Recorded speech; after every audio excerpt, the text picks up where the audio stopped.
President Biden had a tweet about shrinkflation, and he blamed this on the employers, on greedflation, and then these just rich folks trying to, basically get more profits. But that's not the case, right? The shrinkflation is a direct result of the failed policies out of D.C. from Biden, Congress, and the Fed. When you've got so much money sloshing around chasing too few goods, this is what you get. Hello. Welcome again to this week's economy. I'm your host, Dr. Vance Ginn. I hope you're having a prosperous day.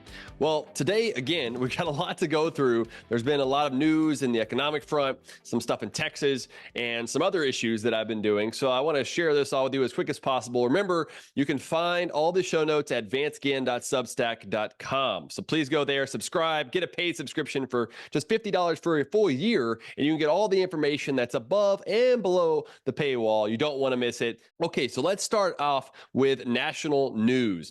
The CPI inflation report came out this week by the Bureau of Labor Statistics, and imagine this, it was hotter than expected. There's been a lot of talk about how there's been disinflation or lower rates of inflation over the last year, and it's been continuing to come down for a while. Not deflation, not negative or declining prices, that basket of prices, but just slower growth. And what we saw is that growth rate started to pick back up, which is one thing that I've been talking about, given that the size of the Federal Reserve's balance sheet continues to be too high. And so we've seen a CPI inflation increase year over year by 3.1%, up from 3% to 3.1%.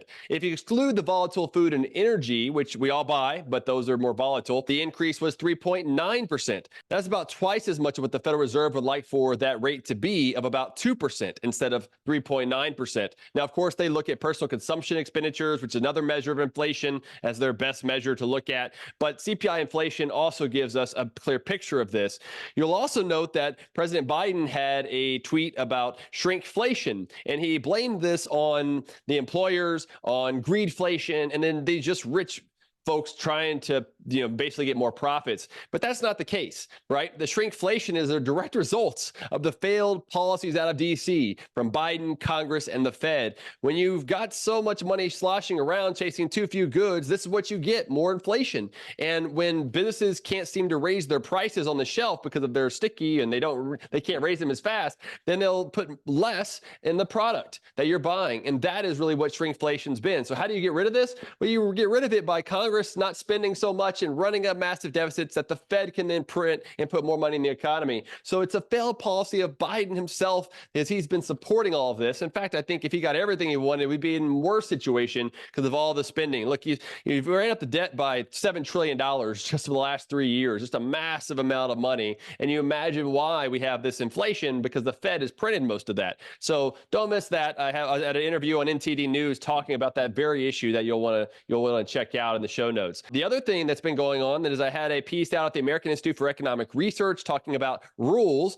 fiscal and monetary rules, over discretion. That provides the best path forward to get our fiscal and economic houses in order. And I noted that in that recent commentary. You don't want to miss it. I go through a lot of the details about what that could look like with a spending limit on the fiscal rule side, of a money growth limit on the monetary side. And I think we need both of those together to really rein in the size and scope of government that's creating a lot of these problems. Speaking of problems, DC is broken. We know that. So what is Hayek? What does Frederick Hayek, the economist, tell us about how to correct it? I explained this in my latest piece at EconLib, basically talking about that, politicians are always going to fail from the knowledge problem. They don't have enough knowledge as the marketplace does. And so we need the market and prices to direct resources versus the top-down approach that's out there. And that includes things like trade. We need free trade, immigration. We need better legal immigration routes here in the United States to deal with a whole bunch of issues. But really it comes back to the Hayekian approach of free market capitalism that we need more in America. Remember, that's the best path to prosperity.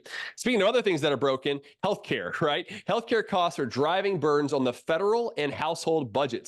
What can be done about them? Well, I explained that in my latest piece of the Daily Caller, where basically saying, look, employer-sponsored healthcare, that's been a major problem where you have this tax exclusion for that employer-sponsored care. It's been incentivizing that. And coverage doesn't equal quality care, timely access to quality care. If it did, we should just expand Medicare to everyone. That would be a disaster. We do not need nationalized healthcare in America. We've already got too many problems from government failures today.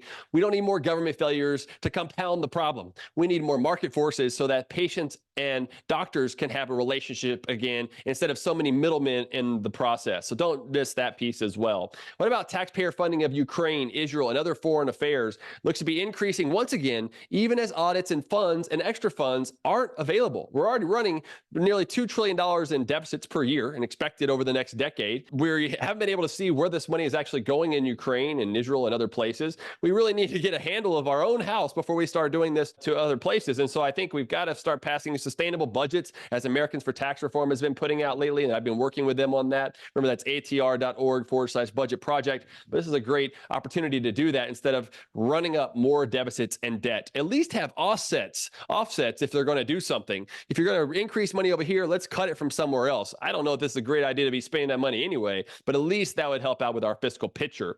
In state news, look, Texas politics are continuing to heat up as the primary election season is here. There's infighting between Republicans and even more so between the House and the Senate, and just political leaders kind of going after one another. When will they get their act together and return to leading by example in the principles of free market capitalism? Last year was just a bad number of sessions, from increasing the budget, not enough in property tax relief, and not getting school choice, and a host of things. And that's why you're seeing all this pressure coming to fruition now. I'm hopeful that there will be some folks who did not support school choice, that wanted to raise the budget and everything else like they did, that they will be out of power soon. And we need fewer people wanting that power. We need to get more folks who are in there and exchanging more often, changing out more often, instead of staying in there for so long at the state, local, and federal levels, really. And that's what I think will be better off. Other news in Texas was the Texas state leader now, export leader, for the 21st year in a row in 2023, with 23% of the nation's exports from a state with 10% of U.S. GDP.